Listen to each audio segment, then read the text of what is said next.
C'est sans doute une des œuvres les plus connues du Louvre et une priorité des touristes après la Joconde.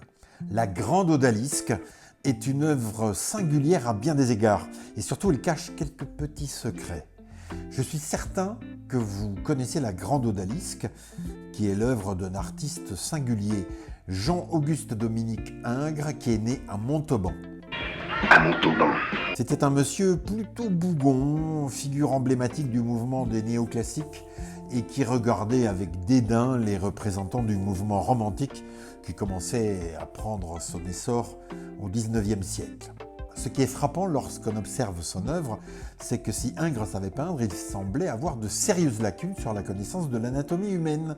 Mais ce qui est plus étonnant encore, c'est que les erreurs qu'il semble avoir commises ne sont pas toujours décelables immédiatement.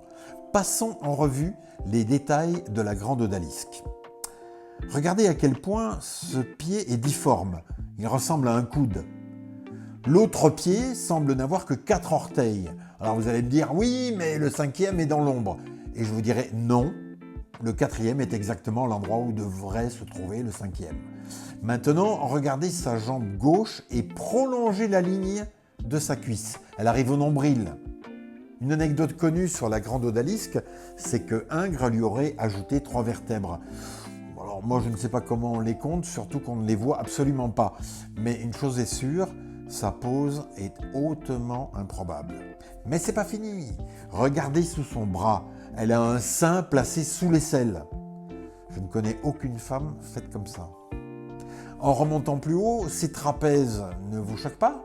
On dirait ceux de Sylvester Stallone. Et c'est pas fini. Son cou est démesuré et semble avoir un goitre. Et je ne parle même pas de sa nuque, qui n'est pas terminée et qui se fond dans le turban comme un mauvais photoshopage. Et on remarque ces corps irréalistes sur plein d'autres toiles d'Ingres. Le goitre sur le cou de Thétis, le bras droit qui semble prendre naissance sur le nombril de la comtesse d'Haussonville, les mains de Madame Moitessier qui semblent être des ballons de baudruche, pour n'en citer que quelques-unes. Avouez que vous n'aviez pas forcément remarqué, non?